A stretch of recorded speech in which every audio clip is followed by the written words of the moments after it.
நாளை விளங்க போகிறான். தித்திக்கும் தேன் தமிழ் திக்கித்தும் பரவத்தும் முத்தமிழ் தாய்க்கும் என் முன்னால் அமர்ந்திருக்கும் தமிழ் ஆர்வலர்களுக்கும் என் முதற்கண் வணக்கம்.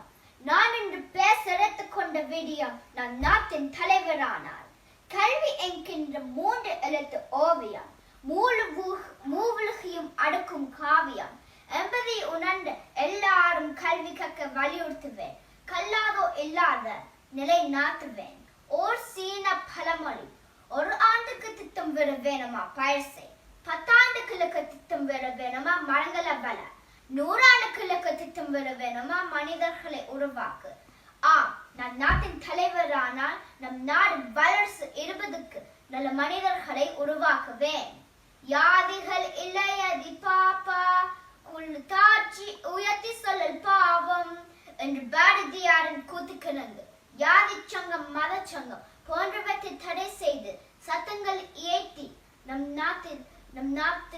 நாட்டின் முன்னேற்றத்துக்காக பாடுபட வலியுறுத்துவேன். அனைத்து துறைகளிலும் ஊழல் தலைவர்த்து ஆடுகிறது. நம் நாட்டின் முக்கிய துறையான பாதுகாப்பு துறையை கூட இது விட்டு வைக்கவில்லை.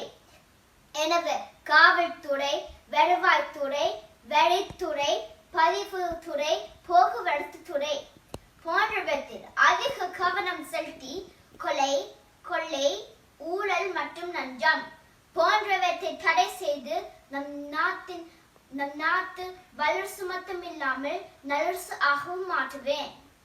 பெண்களுக்கு எதிராக பாலியல் ரீதியான வன்கொடுமைகள் பல நடக்கின்றது. பெண்கள் என்பவர் எம் நாட்டின் கண்கள். என்பதற்கமைய பெண்களின் பாதுகாப்புக்காக பாடுபடுவேன். விவசாயமே ஒரு நாட்டின் முதுகெலும்பு.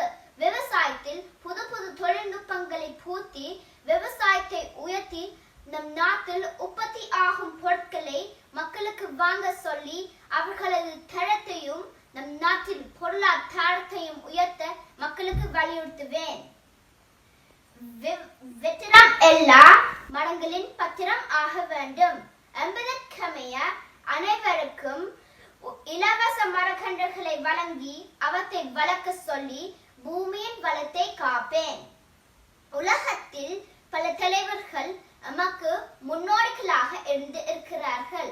அவர்களது வழி நின்று நெருப்பின் தீவிரம் நெஞ்சில் இருந்தால் நினைப்பதை எல்லாம் நிறைவேற்றி காட்டலாம் என்று கூறி என் உரையை முடிக்கின்றேன். நன்றி, வணக்கம். புதுமை பெண்ணா அருமையா முழங்கிட்டீங்க. நீங்க எப்படி பேசுனீங்கன்னு நம்ம மருத்துவர் வாசு அவர்கள் கிட்ட ஓரிரு வார்த்தைகள் கேட்போம். மருத்துவர் வாசு, உங்களுடைய கருத்துக்களை பகிர்ந்துக்கோங்க. ரொம்ப சரியா சொன்னீங்க சங்கீதா. பாரதி கட்ட புதுமை பெண் இவங்கதான். உங்க உடை, உங்க பேச்சு, உங்களோட நடிப்பு எல்லாமே அழகா இருக்குது. பாக்குறதுக்கு 2 கண்ணு பத்தல, அந்த அளவு அழகா இருந்தீங்க. உங்க வீட்டுல எல்லாரையும் திருஷ்டி போட்டு சொல்லுங்க, அந்த அளவு அழகா பேசுனீங்க. கல்விக்கு இவ்வளவு முக்கியத்துவம் கொடுத்தீங்க. சீன பழமொழியை பத்தி சொன்னீங்க, பாரதியாரை பத்தி சொன்னீங்க. 2 நிமிஷத்துல இவ்வளவு விஷயத்த சொல்ல முடியுமான்னு ஆச்சரியப்பட வச்சீங்க. அதுவும் உங்களோட முக்கியமான கொள்கைகள், இலவச மரக்கன்று கொடுக்கறதோ, பெண்கள் வன்கொடுமை தடுக்கிறதோ, இந்த வயசுல இவ்வளவு பேசுறது ஆச்சரியமா இருக்கு. இத தொடர்ந்து பண்ணுங்க. உங்க பெற்றோர்கள், உங்கள் ஆசிரியருக்கு எங்களுடைய பாராட்டுக்கள். ரொம்ப நன்றி. நன்றிங்க ஐயா. அடுத்து